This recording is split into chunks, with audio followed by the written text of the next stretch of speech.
Caríssimos irmãos, caríssimas irmãs, que as vibrações sereníssimas de Jesus, que nos abençoam no momento, possam continuar vertendo generosas seu coração magnânimo, imprimindo em nossas almas a energia, a segurança, o discernimento, a luz, a coragem que necessitamos.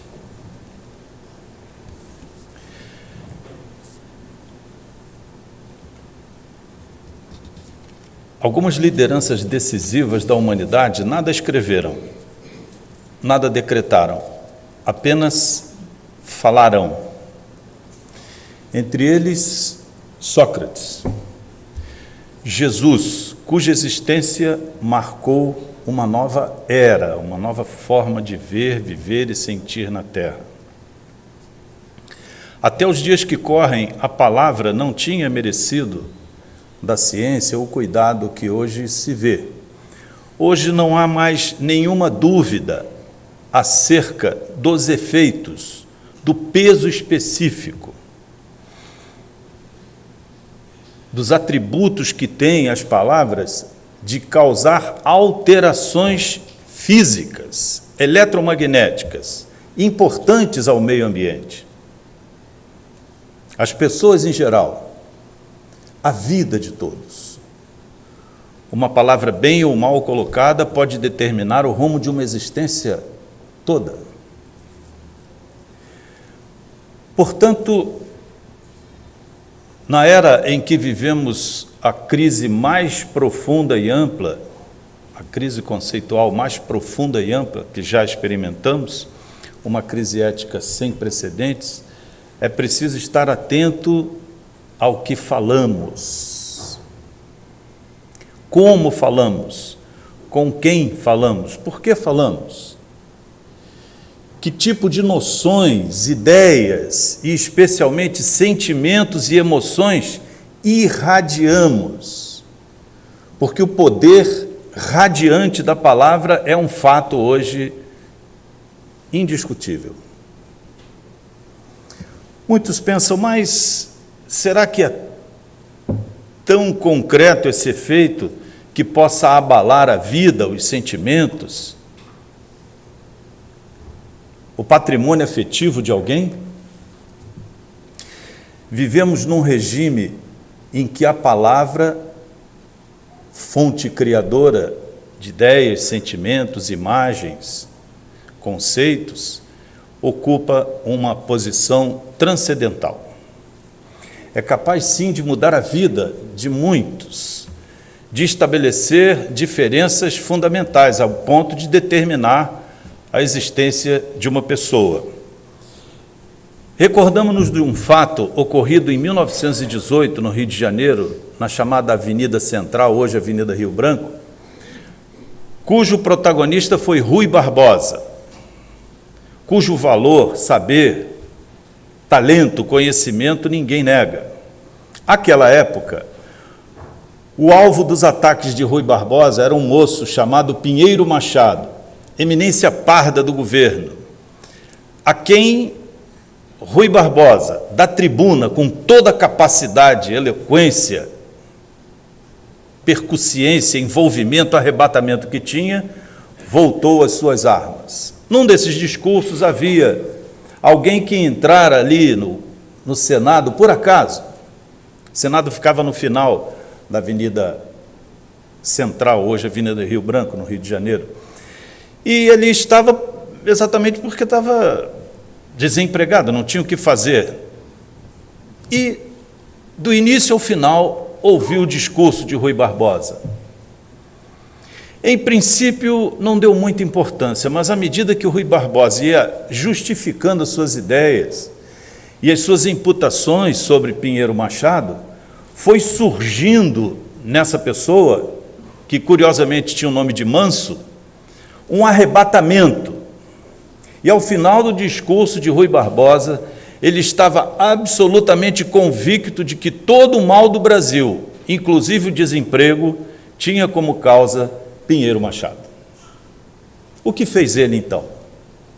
Saiu do Senado e, com pouco dinheiro que tinha na mão, dirigiu-se a um local, a uma charutaria, comprou um punhal comum à época, foi para o denominado Hotel Central, que ficava nas imediações do Senado, e passou o dia inteiro aguardando Pinheiro Machado, à porta do hotel. A segurança não é como hoje ocorre, então qualquer pessoa poderia saber quem estava entrando e saindo sem muitos cuidados. Bom, o final da história é que Manso aplicou-lhe 7 punhaladas em Pinheiro Machado, na porta do hotel, sem nunca tê-lo visto antes. E a perplexidade tomou conta de todos. Afinal, o que está acontecendo? Por que você fez isso? E depois do interrogatório minudente na polícia, ele explicou que era um agente de salvação do Brasil, porque ali residiam todos os problemas da pátria. E com mais aprofundamento, acabou se descobrindo que o mobilizou e o convenceu de maneira arrebatadora foi exatamente o discurso de Rui Barbosa. Pela palavra, Rui Barbosa alterou o destino de muitas pessoas, especialmente desse desempregado e de Pinheiro Machado. Nas relações intersubjetivas entre pessoas, Jean-Paul Sartre costumava afirmar que existe uma relação de súcubo e íncubo, ou seja, um sujeito e um objeto. E esses reflexos são absolutamente inafastáveis, não há como evitar. Quando alguém fala e outro ouve, quando um age e o outro ouve, quando alguém recomenda, expressa um sentimento, um pensamento, e o outro recepciona esses pensamentos, há uma relação de súcubo e íncubo, ou seja, um influencia de tal maneira no outro que aquele outro já não é a mesma pessoa. Curiosamente, na teoria de Jean-Paul Sartre, referindo-se aos casais, que são pessoas que convivem muito tempo, pelo menos era há algum tempo atrás, e hoje está voltando a ser, graças a Deus, porque a família é a base de tudo, imaginou-se que alguém pudesse se constituir em sujeito sempre o objeto sempre o outro.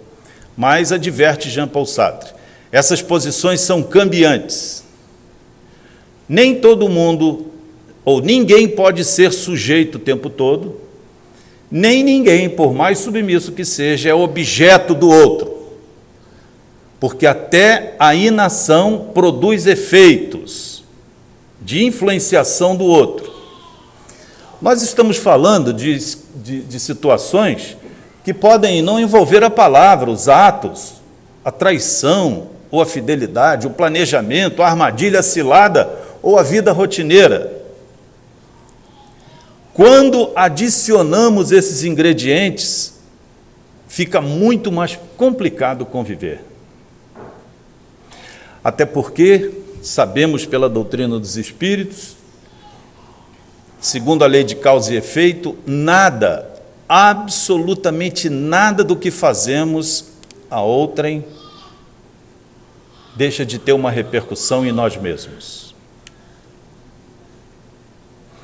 E quando uma palavra, bem ou mal colocada, determina uma variação na existência do outro, nós seremos responsáveis pelas consequências daquela variação. Temos um problema sério, nós que estamos nessa dimensão, porque nós estamos muito mais próximos dos animais do que dos anjos. A nossa estrutura biológica, psiconeurofisiológica, está muito mais para o animal irracional do que para o anjo. Estamos no intermédio do domínio ou do autodomínio, da emissão de pensamentos, de sentimentos, do adestramento da vontade. E como estamos mais próximos à animalidade, damos preferência ao princípio, à lei de conservação. Privilegiamos a segurança. Estamos prontos para a luta, ou para a fuga, para a caça, para a dominação, para o confronto. De maneira a conservarmos-nos tais quais somos. No nível hominal, a cooperação, a renúncia, a abnegação, a tolerância são exceções, não são regra. A regra é o instinto de dominação, é o instinto de exploração, de maneira a conservarmos-nos com o nosso patrimônio tal qual nos achamos numa zona de conforto. E aí se encontra a razão de, pelo uso da palavra, usarmos mal este poder que já, por mais de uma razão, vimos constituir. A palavra é poder. A palavra de Jesus tinha tal poder que mudou o rumo da história. A energia que verte das sentenças de Jesus é tão intensa que médiuns videntes observam que o simples enunciar de uma sentença modifica a atmosfera ambiente.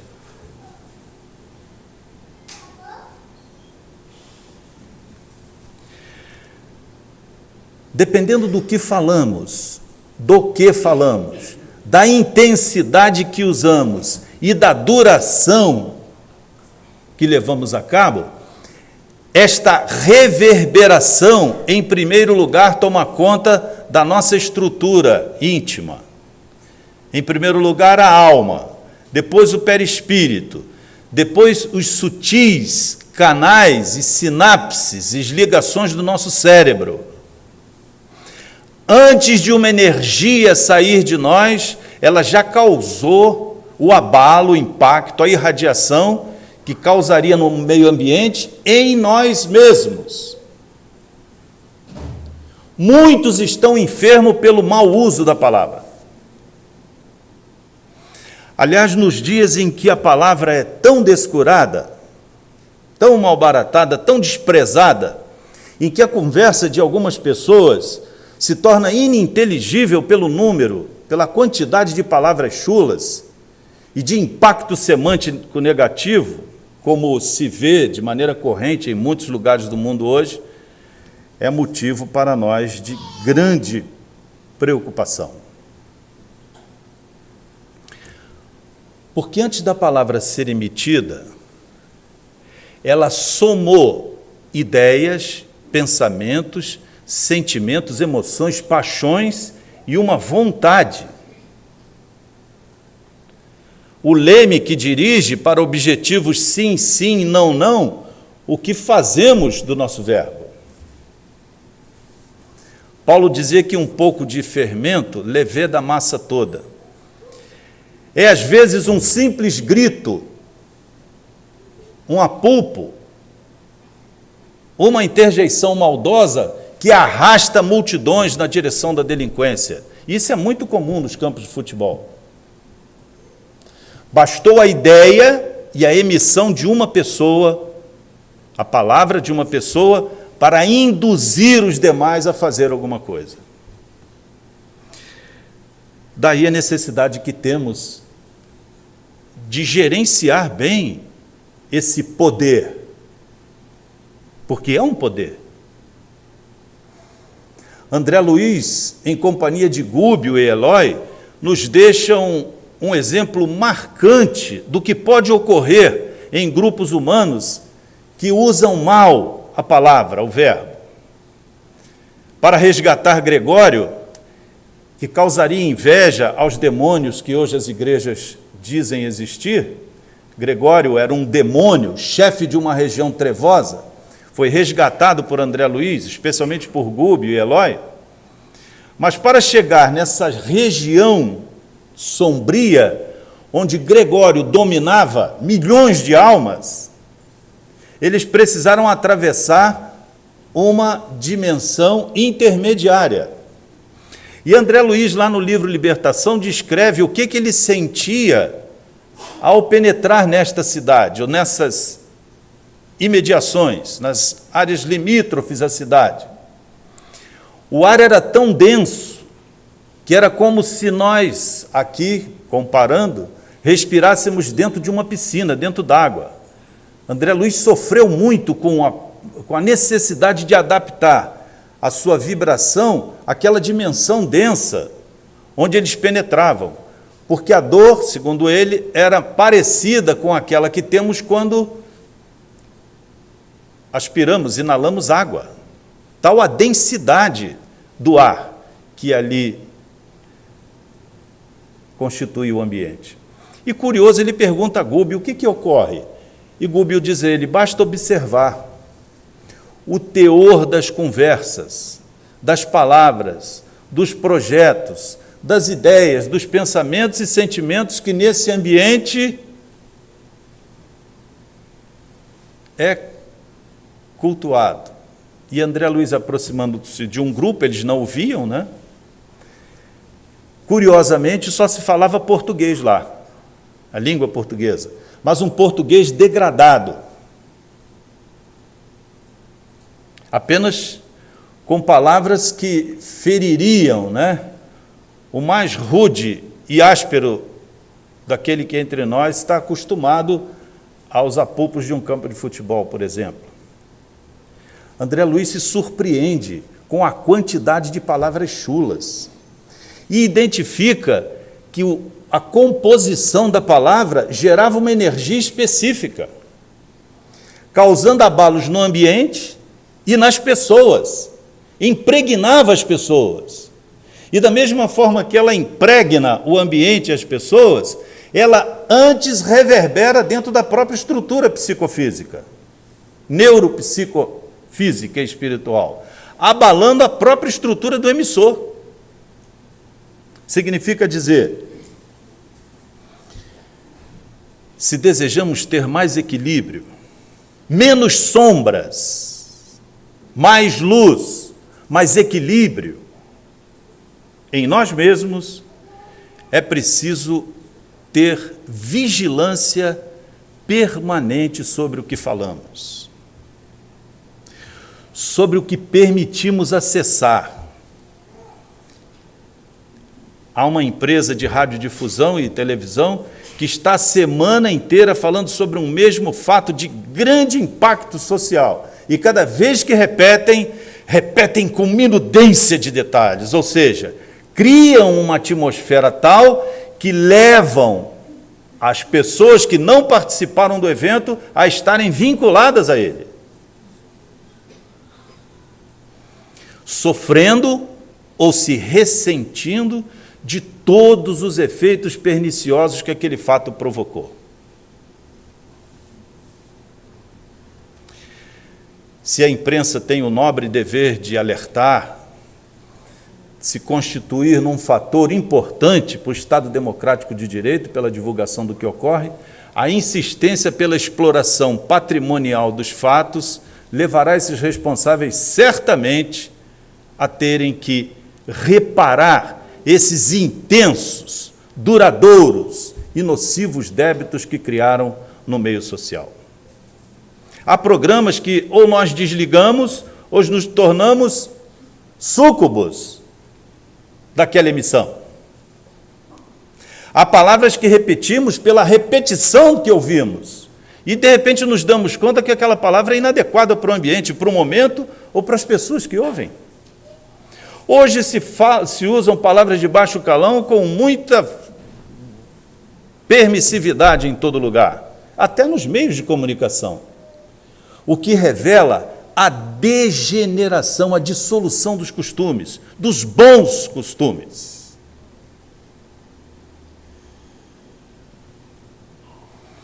Chegará a época em que alguns diagnósticos serão determinados pela quantidade de emissões negativas que fazemos.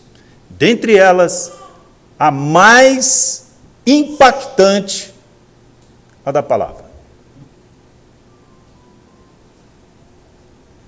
Porque se emoções e paixões e ideias podem mudar o rumo da história e a vida e a existência de pessoas, aqueles que o fazem trazem para si a responsabilidade de recompor, de ressarcir esses débitos. Débitos com a natureza. Mas se tudo isso é verdade, Toda vez que dizemos, seja o teu falar sim, sim, não, não, ou seja, sem hipocrisia, com sinceridade, sine cera, sinceramente, sem a cera das máscaras que nos envolvem nas estratégias de defesa social e familiar ou do trabalho que criamos todos para mantermos-nos numa zona que consideramos de conforto. Quando falseamos a palavra, geramos na nossa psicosfera sombras que, em primeiro lugar, afetam o emissor. De tal maneira que assegura-nos Emmanuel em Caminho, Verdade e Vida. Chega um momento em que nós já não sabemos determinar o que é real e o que é imaginário, o que é mentira, o que é falso e o que é fiel, autêntico, verdadeiro, porque nos vinculamos às emissões que fazemos falseando ou ocultando a luz. Vinde a mim todos vós que estáis aflitos e sobrecarregados, que eu vos aliviarei.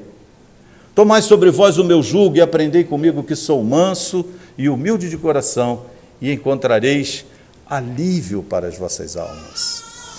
Este pensamento de Jesus modifica não só as atmosferas pessoais, como a atmosfera coletiva, restaurando um equilíbrio que voluntariamente perdemos, restabelecendo uma coragem que desprezamos, resgatando uma luz que descuramos.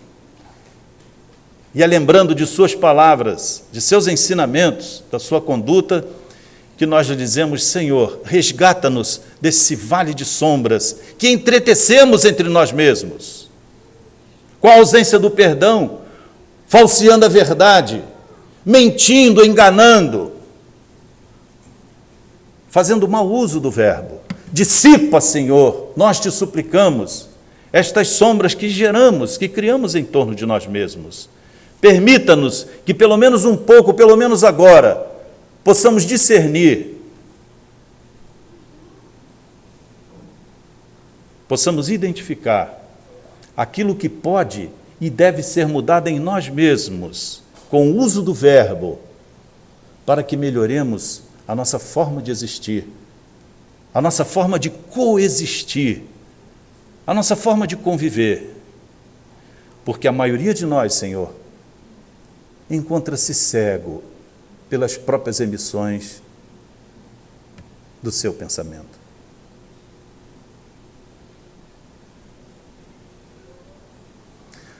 Ajuda-nos a perceber, Senhor, onde e como podemos estabelecer em nós e não no outro os mecanismos de correção para que o nosso falar seja sim, sim, não, não, daqui para sempre. Como certamente nos faltará coragem, Senhor, em muitos dos momentos, porque há coisas que ocultamos tanto dos outros, que mal percebemos em nós mesmos. Dá-nos coragem, Senhor, coragem para prosseguirmos no caminho da iluminação própria. Ajudai-nos a acender a nossa luz antes de atravessarmos a grande sombra que nos aguarda a todos, queiramos ou não, quando daqui partirmos. E nenhum de nós sabe quando será esse momento.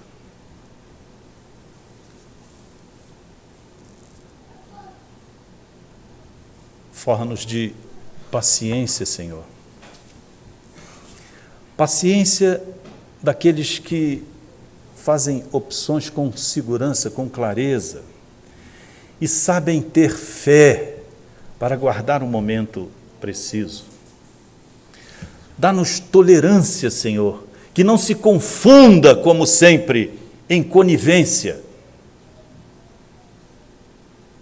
Que a nossa tolerância ainda é conivência.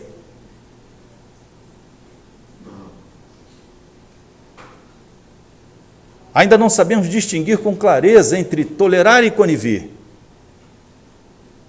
acatando o que nos convém e repelindo o que parece não convir. Ajuda-nos a encontrarmos na existência do Espírito, Senhor, na sobrevivência da alma, as razões do esforço que devemos empreender para que a vossa luz repouse em nós, como na flor de um pêssego, Senhor, transformando-se em diamante safirino pelo orvalhar do teu coração.